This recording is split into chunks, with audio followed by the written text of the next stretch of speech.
জয় গুরু। পরম প্রেমময় পরম দয়ালের চরণে শত সহস্র কোটি আভূমি প্রণাম জানাই এবং আপনাদের প্রতি প্রত্যেককে জানাই আন্তরিক আনন্দিত জয় গুরু। আমার পূর্ববর্তী ভিডিওটিতে ধ্যানযোগ সম্বন্ধে আলোচনা করা হয়েছিল। আজকে ধ্যানযোগের পরবর্তী অংশ সম্বন্ধে সামান্য কিছু আলোচনা করব। পূর্ববর্তী ভিডিওটিতে যা আলোচনা করা হয়েছে সেই সম্বন্ধে দু এক কথা বলে নেই। পূর্ববর্তী ভিডিওটিতে শ্রীকৃষ্ণ অর্জুনকে বলেছিলেন, যিনি কর্মফলের আশ্রয় না নিয়ে কর্তব্য কর্ম করেন তিনি সন্ন্যাসী বা যোগী। কর্মফলের আশ্রয় যিনি নেন না কিন্তু কর্তব্য কর্মে সততই রত থাকেন তাকেই যোগী বা সন্ন্যাসী বলা হচ্ছে। শত্রু মিত্র ধর্মাত্মা পাপীদের ওপর যিনি সমান ভাব রাখেন তিনি প্রকৃতপক্ষে শ্রেষ্ঠ পুরুষ। শ্রেষ্ঠ পুরুষকে শত্রু মিত্র ধর্মাত্মা এবং পাপীদের ওপর যিনি সমভাব রাখেন তিনি প্রকৃতপক্ষে শ্রেষ্ঠ পুরুষ। মনকে সংযত করে মদগত চিত্ত এবং মতপরায়ণ হয়ে অবস্থান করেন যিনি, তিনি পরম আনন্দের পরকাষ্ঠারূপ শান্তি লাভ করেন। পরম শান্তি কে লাভ করেন? মনকে সংযত করে মদগত চিত্ত এবং মতপরায়ণ হয়ে যিনি অবস্থান করেন তিনি পরম আনন্দের পরকাষ্ঠারূপ পরম শান্তি লাভ করেন। এই ছিল পূর্ববর্তী ভিডিওটিতে আলোচনার বিষয়বস্তু। এর পরবর্তী অংশ থেকে আজকে শুরু করছি। অর্জুনকে শ্রীকৃষ্ণ বলছেন, হে অর্জুন, এই যোগ যারা অত্যধিক আহার করেন অথবা যারা একান্ত অনাহারী, যারা অতিশয় নিদ্রালু অথবা অত্যন্ত জাগরণশীল তাদের সিদ্ধ হয় না। তাহলে এই যোগ কাদের সিদ্ধ হয় না? যারা অত্যধিক আহার করেন বা একান্তই অনাহারী, যারা অতিশয় নিদ্রা করেন বা অত্যন্তই জাগরণশীল তাদের কিন্তু এই যোগ সিদ্ধ হয় না। তার মানে কি বলতে চেয়েছেন? মধ্যপন্থা অবলম্বন করাই আমাদের উচিত। দুঃখ নাশক এই যোগ নিয়মিত আহার বিহারকারী, কর্মে যথাযথ চেষ্টাকারী এবং নিয়মিত নিদ্রা ও জাগরণশীলেরই সিদ্ধ হয়। এই যোগ কাদের সিদ্ধ হয়? দুঃখ নাশক এই যোগ নিয়মিত আহার বিহারকারী, কর্মে যথাযথ চেষ্টাকারী, অতিরিক্ত চেষ্টাও নয়, একদম নিরলসভাবে বসে থাকাও নয়, যথাযথ চেষ্টাকারী এবং নিয়মিত নিদ্রা ও জাগরণশীলেরই সিদ্ধ হয়।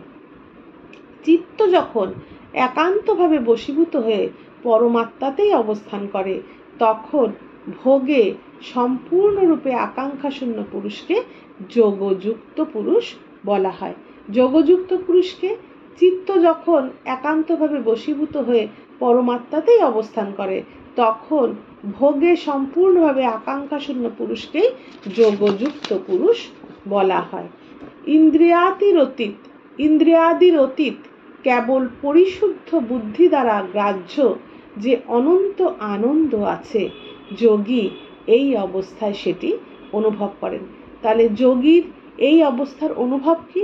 এই অবস্থার লাভ কি? সে কি লাভ করে? সে বিশুদ্ধ আনন্দ লাভ করে। এই আনন্দ কিন্তু ইন্দ্রিয়াদির অতীত, ইন্দ্রিয়াদি দ্বারা এই আনন্দ অনুভব করা যায় না। তাহলে কিসের দ্বারা এই আনন্দ অনুভব করা যায়? কেবল পরিশুদ্ধ বুদ্ধির দ্বারা এই আনন্দ অনুভব করা যায়। কেবল পরিশুদ্ধ বুদ্ধির দ্বারা গ্রাহ্য যে অনন্ত আনন্দ আছে, যোগী এই অবস্থায় সেটি অনুভব করেন এবং সেই অবস্থাতে স্থিত যোগী কোনোভাবেই পরমাত্মা স্বরূপ হতে বিচলিত হন না। যোগী যখন সেই অবস্থায় স্থিত হয়, সেই পর্যায়ে যখন উঠে যায় তখন কোনোভাবেই সে আর পরমাত্মা স্বরূপ হতে বিচলিত হয় না। পরমাত্মাকে লাভ করে অন্য কিছুকে যোগী তা অপেক্ষা অধিক লাভজনক মনে করেন না এবং পরমাত্মা প্রাপ্তিরূপ সেই অবস্থায় স্থিত হয়ে মহা দুঃখেও বিচলিত হন না। যখন যোগী পরমাত্মাকে লাভ করল তখন সেই পরমাত্মা ভিন্ন অন্য কিছুকেই অধিক লাভজনক বলে তার মনে হয় না এবং পরমাত্মা প্রাপ্তিরূপ সেই অবস্থায় স্থিত সেই যোগী মহা দুঃখেও বিচলিত হয় না। এই যোগ অধৈর্য না হয়ে উৎসাহযুক্ত চিত্তে নিশ্চয়পূর্বক অভ্যাস করা কর্তব্য। তাহলে এই যোগ যারা করবেন তাদের অধৈর্য চিত্ত হলে চলবে না। অধৈর্য চিত্ত না হয়ে কিরকম চিত্ত হবে? উৎসাহযুক্ত, সবসময় উৎসাহ, উদ্দীপনা, পজিটিভিটি থাকবে। উৎসাহযুক্ত চিত্তে নিশ্চয়পূর্বক অভ্যাস করা কর্তব্য। অভ্যাস করলে আমার আয়ত্ত হবেই। এই নিশ্চয়পূর্বক বিশ্বাস অন্তরে রেখে নিশ্চয়পূর্বক অভ্যাস করাই এই যোগ যারা করছে তাদের কর্তব্য। সংকল্পজাত সমস্ত কামনা নিঃশেষে ত্যাগ করে মনের দ্বারা ইন্দ্রিয়সমূহকে সমস্ত বিষয় হতে নিবৃত করে ধীরে ধীরে অভ্যাসের দ্বারা উপরতিতে স্থিত হবেন এবং ধৈর্যযুক্ত বুদ্ধির দ্বারা মনকে পরমাত্মায় স্থাপন করে পরমাত্মা ভিন্ন অন্য কিছুই চিন্তা করবেন না। এই যোগ যারা অভ্যাস করবেন তারা সংকল্পজাত অর্থাৎ নিজের ইচ্ছাযত সমস্ত কামনা বাসনা ত্যাগ করবেন এবং মনের দ্বারা ইন্দ্রিয়সমূহকে সমস্ত বিষয় হতে নিবৃত্ত করবেন এবং ধীরে ধীরে অভ্যাসের দ্বারা উপরতিতে স্থিত হবেন এবং ধৈর্যযুক্ত বুদ্ধির দ্বারা মনকে পরমাত্মায় স্থাপন করবেন। স্থাপন করে তারা এই যোগে অভ্যাস করবেন, তাহলে পরমাত্মা ভিন্ন অন্য কিছুই তার চিন্তায় তখন আসবে না। এই অস্থির চঞ্চল মন যে যে বিষয়ের প্রতি ধাবিত হয় সেই সেই বিষয় হতে তাকে প্রত্যাহার করে বারবার পরমাত্মাতেই স্থিত করবেন। এই যোগীর অভ্যাসকারী যোগীগণ, এই যোগের অভ্যাসকারী যোগীগণ কি করবেন? অস্থির চঞ্চল মন যে যে বিষয়ের প্রতি ধাবিত হয়, যেই যেই বিষয়ের প্রতি আমাদের অস্থির চঞ্চল মন যায়, সেই সেই বিষয় হতে তাকে সেই মনকে প্রত্যাহার ফিরিয়ে আনতে হবে এবং কোথায় নিয়ে যেতে হবে? বারবার পরমাত্মাতেই স্থিত করতে হবে। যোগী সচ্চিদানন্দ ঘন ব্রহ্মের সঙ্গে একাত্ম হয়ে পরম আনন্দ লাভ করেন। এইভাবে অভ্যাস করলে যোগী কি লাভ করবে? সচ্চিদানন্দ ঘন ব্রহ্মের সঙ্গে একাত্ম হয়ে পড়বে এবং পরম আনন্দ লাভ করবে।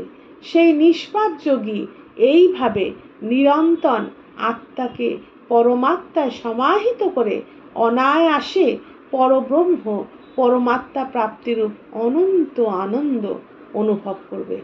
যোগী আর কি লাভ করবে? সেই নিষ্পাপ যোগী এইভাবে নিরন্তর আত্মাকে পরমাত্মায় সমাহিত করে যোগী তার আত্মাকে নিয়ে কোথায় স্থিত হবেন? কোথায় থাকবেন? পরমাত্মাতে স্থিত হবেন। পরমাত্মাতে সমাহিত হয়ে অনায়াসে তখন পরব্রহ্ম পরমাত্মা প্রাপ্তিরূপ অনন্ত আনন্দ অনুভব করবেন। যিনি সর্বভূতে, শ্রীকৃষ্ণ আবার বলছেন, যিনি সর্বভূতে আত্মারূপে আমাকে দেখেন এবং সর্বভূতকে আমাতে দেখেন, তার কাছে আমি অদৃশ্য হই না। শ্রীকৃষ্ণ কি বলছেন? যিনি সর্বভূতে, পৃথিবীর সব কিছুর মধ্যে আমাকে দেখেন এবং আমার মধ্যে পৃথিবীর সব কিছুকে দেখেন, পৃথিবীর সব কিছুর মধ্যে আমাকে দেখেন এবং আমাতে সব কিছুকে দেখেন। যিনি সর্বভূতে আত্মারূপে আমাকে অর্থাৎ বাসুদেবকে দেখেন এবং সর্বভূতকে আমাতে দেখেন, তার কাছে আমি অদৃশ্য হই না। এরকম ব্যক্তি যিনি সব কিছুর মধ্যে আমাকে দেখছেন এবং আমার মধ্যে সব কিছুকে দেখছেন, তার কাছে কিন্তু আমি কখনোই অদৃশ্য হই না এবং তিনিও, সেই ব্যক্তিও, সেই যোগীও আমার কাছে অদৃশ্য হন না।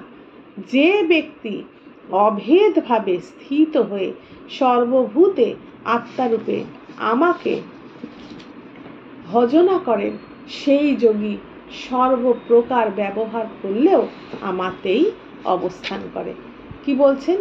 যেই ব্যক্তি অভেদভাবে, যেই ব্যক্তির চিন্তাধারায় আমি ছাড়া অন্য কিছু নেই, আমার সাথে অভেদভাবে যেই ব্যক্তি থাকে, অভেদ মানে নয় ভেদ, আমার সাথে যার কোনো ভেদ নেই, যেই ব্যক্তি অভেদভাবে স্থিত হয়ে, সেই অভেদভাবেই তিনি থাকেন, আমার সাথে একীভূত হয়ে একই সঙ্গে তিনি থাকেন। যে ব্যক্তি অভেদভাবে স্থিত হয়ে সর্বভূতে আত্মারূপে আমাকে দেখেন, আমাকে ভজনা করেন, সেই যোগী সর্বপ্রকার, সেই যোগী যদি অন্যরকমও কিছু ব্যবহার করেন, অন্যরকমও কিছু আচরণ করেন, কিন্তু সে আমাতেই অবস্থান করে। হে অর্জুন, যিনি সর্বত্র সমদর্শী হয়ে সকল ভূতের দুঃখ এবং সুখকে নিজের দুঃখ ও সুখ বলে অনুভব করেন, আমার মতে তিনি সর্বশ্রেষ্ঠ যোগী। তাহলে সর্বশ্রেষ্ঠ, এতক্ষণ আমরা যোগী নিয়ে আলোচনা করলাম। সর্বশ্রেষ্ঠ যোগীকে, যিনি সর্বত্র সমদর্শী হয়ে সব কিছুকে সমানভাবে দেখেন, সর্বত্র সমদর্শী হয়ে সকল ভূতের সুখ ও দুঃখকে নিজের সুখ ও দুঃখ বলে অনুভব করেন, অন্যের সুখ দেখে নিজে সুখী হন, অন্যের দুঃখ দেখে নিজে দুঃখ পান। যিনি সকল ভূতের সুখ ও দুঃখকে নিজের সুখ ও দুঃখ বলে অনুভব করেন, আমার মতে তিনি সর্বশ্রেষ্ঠ যোগী। সর্বশ্রেষ্ঠ যোগী তিনি, যিনি সকলের সুখকে দেখে সুখী হন, সকলের দুঃখে দুঃখিত হন, তিনি সর্বশ্রেষ্ঠ যোগী। আজকে যোগী সম্বন্ধে সামান্য কিছু আলোচনা হলো। আজ তাহলে এতটুকুই থাক। জয় গুরু, বন্দে পুরুষোত্তমম। সবাই ভালো থাকবেন, সুস্থ থাকবেন। জয় গুরু।